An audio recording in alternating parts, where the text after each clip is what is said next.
ഈ നാടകത്തിന്റെ സ്പോൺസർമാരായ realtor Thomas N Philip, Giji Kurian എന്നിവരെ നന്ദിയോട് സ്മരിക്കുന്നു. നാടകം ആരംഭിക്കുന്നതിന് മുൻപ് ഈ നാടകത്തെക്കുറിച്ച് 2 വാക്ക്. ഒരു കാലത്ത് തൊട്ടുകൂടായ്മയും മൈത്തവും തീണ്ടലുമെല്ലാം അതിശക്തമായി നിലനിന്നിരുന്ന ഒരു നാടാണ് നമ്മുടെ കൊച്ചു കേരളം. കാലം മാറി, ലോകം മാറി, ആളുകളുടെ ചിന്തകളും മാറി. എന്നിരുന്നാലും ഇന്നും ജാതി മതവർണ്ണവെറി നിലനിൽക്കുന്നു എന്നുള്ളത് ഒരു നഗ്ന സത്യമാണ്.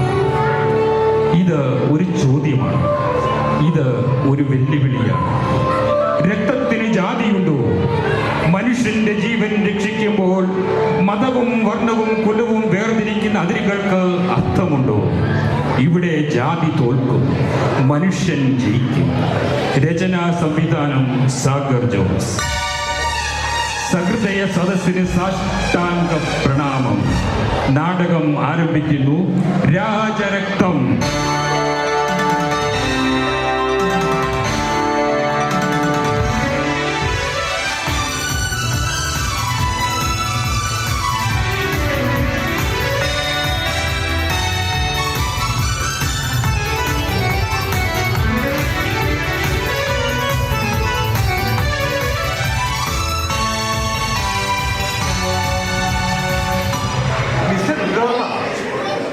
ഞാൻ പറഞ്ഞില്ലേ നിങ്ങളുടെ അച്ഛന് എത്രയും പെട്ടെന്ന് ഈ സമയത്ത്. എനിക്കറിയാം നിങ്ങളുടെ അച്ഛൻ്റെ ഇത് റെയർ ബ്ലഡ് ഗ്രൂപ്പാണ്. അത് കിട്ടാൻ വളരെ ബുദ്ധിമുട്ടാണ്. ഇനി വൈകിയാൽ അത് ചിലപ്പോൾ നിങ്ങളുടെ അച്ഛൻ്റെ ജീവിതം തന്നെ ആപത്തായിരിക്കും. ഞങ്ങൾ എല്ലാ വഴിക്കും ശ്രമിക്കുന്നുണ്ട്. ഹോസ്പിറ്റലിന്റെ ഭാഗത്തു നിന്ന് ഒന്നും ചെയ്യാൻ സാധിക്കില്ലേ? എന്നെ കൊണ്ടാവുന്നത് ഞാൻ ചെയ്യുന്നു. നിങ്ങളും കേട്ടു കാണുമല്ലോ ഹോസ്പിറ്റലിൽ മൈക്കിൽ അനൗൺസ് ചെയ്തത്. ഇവിടുത്തെ ബ്ലഡ് ബാങ്കിൽ രജിസ്റ്റർ ചെയ്തിട്ടുള്ളവർ ആ ഗ്രൂപ്പിൽപ്പെട്ട ഒരാൾ മാത്രമേ ഉണ്ടായിട്ടില്ല. അയാളാണെങ്കിൽ 2 ദിവസം മുമ്പ് മറ്റാർക്കും രക്തം നൽകി. ഇനിയിപ്പോൾ 3 മാസം കഴിയാതെ അയാൾക്ക് രക്തം എടുക്കാനാവില്ല. നിങ്ങൾ വലിയ തറവാട്ടുകാരില്ലേ? നിങ്ങളുടെ ഒരു ഇത് വെച്ച് നിങ്ങൾ പെട്ടെന്ന് ശ്രമിച്ചുകൂടെ? കാര്യങ്ങൾ എന്തെങ്കിലും പുരോഗതി ഉണ്ടെങ്കിൽ എത്രയും പെട്ടെന്ന് അറിയിച്ചാൽ മതി. ഞാൻ ഇവിടെ തന്നെ ഉണ്ടാവും.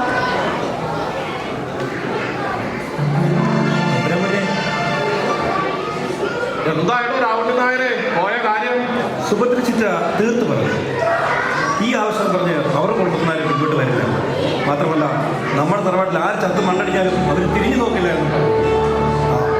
നിസ്സാര ഭൂമിയുടെ പേരിൽ അത്രയ്ക്കുണ്ടല്ലോ നമ്മുടെ അന്തമുഞ്ച് അവരുടെ ചില ദ്രോഹങ്ങൾ. അല്ലാതെ കൂടെ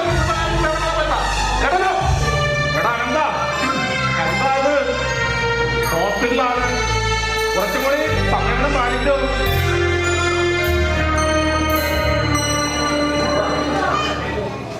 അല്ലേലോ അയാൾ പറഞ്ഞതിൽ എന്താ തെറ്റ്? അത് പോട്ടെ. താൻ തന്റെ പരിചയക്കാരോടൊക്കെ ഒന്ന് വിളിച്ചു ചോദിക്കൂ. പട്ടണത്തിൽ തന്റെ കെട്ടിൽ ഒരുപാട് ആളുകളുള്ളതല്ലേ? ശ്രമിക്കുന്നുണ്ട് കേട്ടോ. ഒരു അത്യാവശ്യത്തിന് വിളിച്ചാൽ ഒരുത്തനെ കിട്ടില്ല. എന്റെ സുഹൃത്തിനെ ഇപ്പോൾ വരാമെന്നാണ് പറഞ്ഞത്. അയാൾ ഒരാളെ കൊണ്ട് പറയാമെന്നാണ് പറഞ്ഞത്. കാര്യങ്ങൾ നമ്മൾ വിചാരിച്ച പോലെയല്ല. ഇനിയും താമസിച്ചാൽ ഈശ്വരൻ പോലും നിങ്ങളുടെ അച്ഛനെ രക്ഷിക്കാനായി വരും. അതെന്താ? ആളെ കിട്ടിയിട്ടുണ്ട്. എന്നിട്ട് ആളവിടെ വേഗം വരാൻ പറയൂ. നഷ്ടപ്പെടുന്ന ഓരോ നിമിഷവും നമുക്ക് വിലപ്പെട്ടതാണ്. അതെന്താ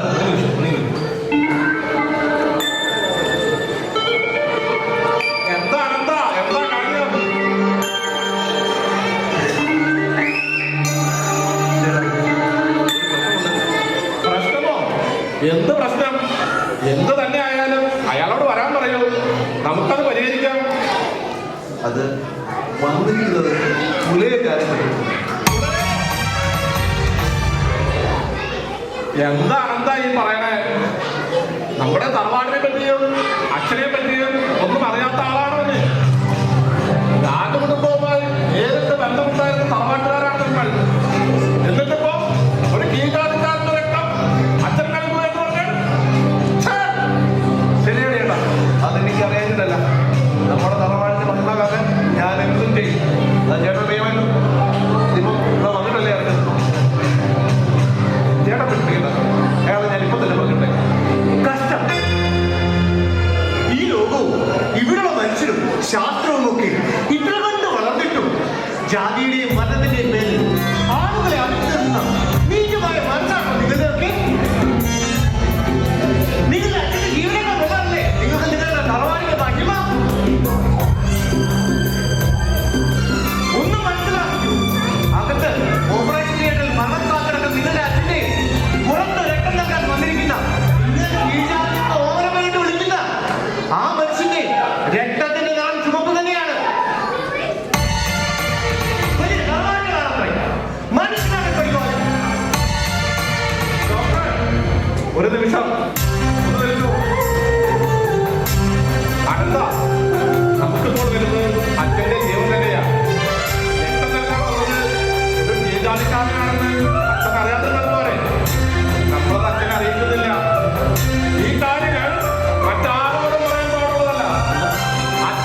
ഞാൻ വേണ്ടത് ചെയ്യാം.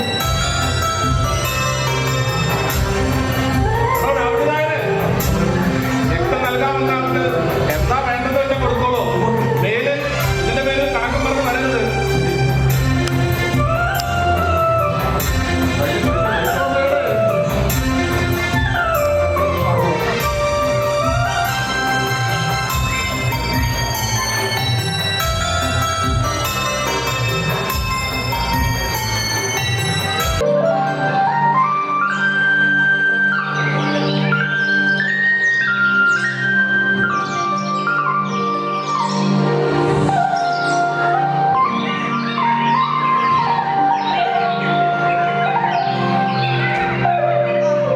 നീ വന്നോ? ഞാനെത്തിയമ്മേ. മോനെ, ആ രാമാവർമ്മത്തമ്പുരാന്റെ മകൻ നിന്നോട് അക്കടമ്പലി ഒന്ന് ചെന്ന് അദ്ദേഹത്തെ കാണാൻ പറഞ്ഞിട്ട് നീ പോയില്ലല്ലോ മോനെ. എന്തിനാ അമ്മേ ഞാൻ അവിടെ പോയി നാട്ടുകാരാണ്. ആ തമ്പുരാൻ പുത്രൻ പറഞ്ഞ എന്താണെന്ന് അമ്മയ്ക്ക് അറിയില്ലേ? ഞാൻ രാമവർമ്മ തമ്പുരാനെ കാണാൻ പോകുമ്പോൾ എന്റെ കുലവും ജാതിയും പറയാൻ പാടില്ലത്ര. തമ്പുരാന്റെ ജീവൻ രക്ഷിക്കുവാൻ എന്റെ രക്തം വേണമായിരുന്നു. എന്നിട്ട് ഇപ്പൊ കുലം പറയാൻ പാടില്ല പോലും. അമ്മേ, ഞാൻ ആരുടെയും പണവും പ്രതാപവും ഒന്നും പ്രതീക്ഷിച്ചല്ല അവിടെ പോയത്. ഒരു ജീവൻ രക്ഷിക്കുവാൻ എന്റെ രക്തം ആവശ്യമുണ്ടായിരുന്നു. ഞാനത് ചെയ്തു. ആ സമയത്ത് അത് ആർക്കാണ് കൊടുക്കുന്നത് പോലും ഞാൻ ഇഷ്ടമില്ല. എന്റെ മോൻ ആരുടെ മുന്നിൽ നാണം കിടണ്ട. അമ്മയ്ക്കത് ഇഷ്ടമല്ല. ആ, അവരെ കുറിച്ച് ഈ അമ്മയ്ക്ക് നന്നായി അറിയാം. അവരുടെ പ്രതാപകാലത്ത് അവരെ കൊണ്ടുണ്ടായിട്ടുള്ള വേദന ചെറുതൊന്നുമല്ല നമ്മുടെ കുടുംബത്തിൽ. ചിരിതേ, ആ ചിരിതേ, ഞാനാ രമണേനാ. ഇയാളെ ഒന്ന് കാണാൻ വന്നതാ.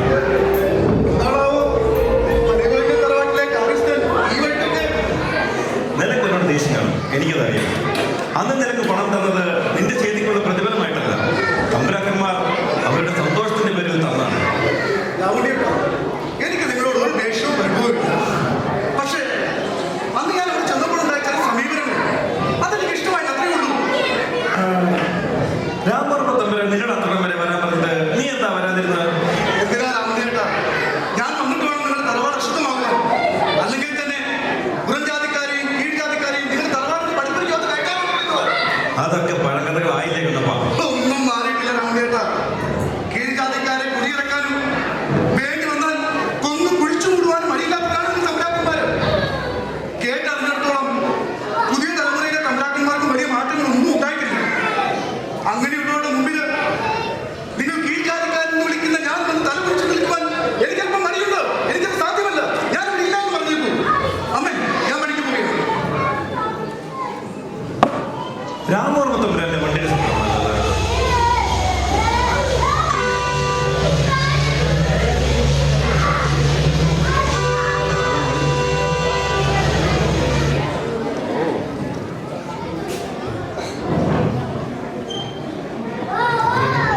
അങ്ങേക്ക് രക്തം നൽകിയ യുവാവ് ഇയാളാണ്. അതെ, എന്താണോ തന്റെ പേര്? കണ്ണപ്പൻ. തന്നെ ഒന്ന് കാണുവാനുള്ള അതിയായ ആഗ്രഹം കൊണ്ട് തറവാട് വരെ വരുവാൻ പറഞ്ഞു. താൻ വന്നില്ല. അത് പോകട്ടെ, ഇത്രയിടം വരെ വരാനുള്ള ആരോഗ്യമില്ല. പിന്നെ ഡോക്ടറും പറഞ്ഞു കുറച്ചു ദിവസത്തേക്ക് യാത്രയൊന്നും പാടില്ല. അത് ഞാനിപ്പോ തിരക്കിലായിരുന്നു. ഓ, എന്താണോ തന്റെ ജോലി? കൃഷിപ്പണിയും കുലിപ്പണിയായിട്ടൊക്കെ പോകുന്നു തമ്പുരാനെ. തക്ക സമയത്ത് എനിക്ക് രക്തം തന്ന് രക്ഷിച്ച ധീരനല്ലേ? ഏതാണോ തന്റെ കുലം? എന്താണോ കുലം പറയാൻ തനിക്കൊരു മടി? എനിക്കൊരു മടിയുമില്ല. ഞാനൊരു കുലയനാണ്. കുലയനോ? അപ്പോ ഒരു കുലയുടെ രക്തമാണ് ഈ രാജരക്തത്തിലേക്ക് കലർത്തിയത് അല്ലേ? ഇങ്ങനൊരു മഹാനാണ് രക്തം കൊടുത്തതെന്ന് അറിഞ്ഞില്ല. എന്താ എന്നിട്ട് അങ്ങേക്ക് ഇപ്പോൾ അത് അശുദ്ധമായി തോന്നുന്നുണ്ടോ? അങ്ങനെ ഞാൻ പറഞ്ഞു. അയ്യോ, കരുതിക്കൂട്ടി ചെയ്തതല്ല തമ്പുരാനെ. സത്യമായിട്ടും എന്റെ മോൻ അറിയില്ലായിരുന്നു ഇത് അങ്ങേക്ക് വേണ്ടിയാണെന്ന്. ഇതിന്റെ പേരിൽ എന്റെ കുഞ്ഞിനെ തല്ലാനും കൊല്ലാനൊന്നും ഞാൻ സമ്മതിക്കില്ല തമ്പുരാനെ. അമ്മേ, നീയാണ് എന്റെ ജീവൻ രക്ഷിച്ചത്. രക്തത്തിൽ എന്ത്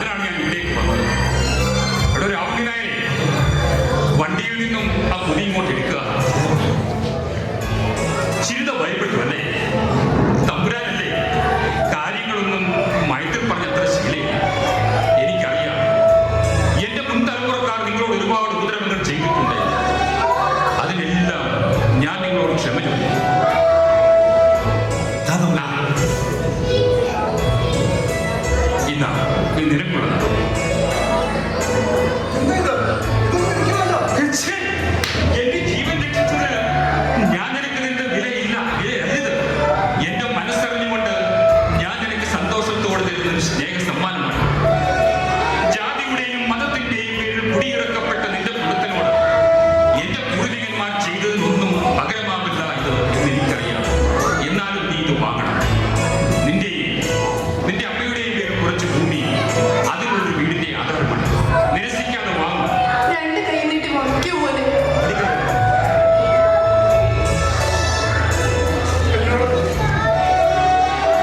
പൊറുക്കണം തമ്പുരാനെ. ഞാൻ അറിയാതെ എന്തൊക്കെയോ പറഞ്ഞുപോയി.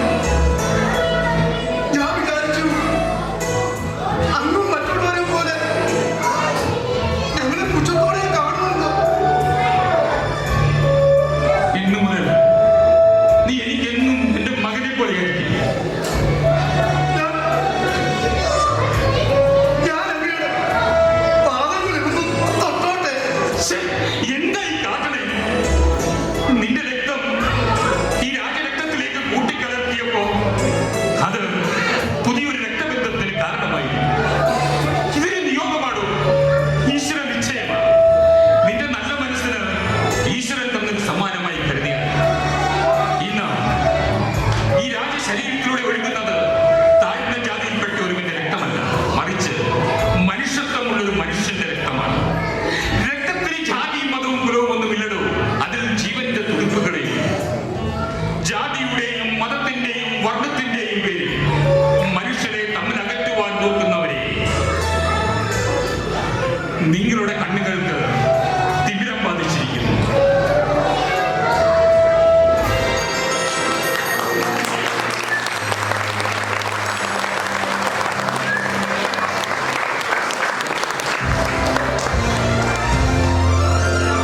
ഇവിടെ ഒരു സ്റ്റേജ് ഒരുക്കി തന്ന നന്മ ബോർഡ്, നന്മ രംഗവേദിയുടെ കോർഡിനേറ്റർ ജോബിൻ ജോസ്, ഒപ്പം ഞങ്ങളെ പ്രോത്സാഹിപ്പിച്ച നിങ്ങൾ ഓരോരുത്തരോടുമുള്ള നന്ദിയും കൃതജ്ഞതയും ഞങ്ങളിവിടെ സവിനയം അർപ്പിക്കുന്നു. ഈ നാടകത്തിന്റെ സ്പോൺസർമാരായ റിലേറ്റർ തോമസൺ ഫെല്, ജിജി കുര്യൻ എന്നിവരെ നന്ദിയോടെ സ്മരിച്ചുകൊണ്ട് ഈ നാടകത്തിൽ പങ്കെടുത്തവരെ പരിചയപ്പെടും. കഥാപാത്രങ്ങളും അഭിനയിച്ചവരും: രുദ്രവർമ്മ തമ്പുരാൻ Lindo Paul, Ananthavarma Thampuran Sarath Mukkannur, Kannappan Shinu Philip, Chirutha Merin Arun, doctor Joseph John, Rahul Nair Deepak Diwan, Ravi Manu ചെറിയ, രാമവർമ്മ തമ്പുരാൻ ഷിബു എം മുണ്ടയ്ക്കൽ, മ്യൂസിക് ജിത്തു മോനി, ശബ്ദം ഡെർമോൻ സ്റ്റീഫൻ ജോസഫ് ജോൺ, വെളിച്ചം ജോബിൻ ജോസ്, പശ്ചാത്തല സംഗീതം തോംസൺ ഫിലിപ്പ്, കവിത അരുൺ ഉണ്ണികൃഷ്ണൻ, രചന സംവിധാനം സാഗർ ജോസ്. Thank you.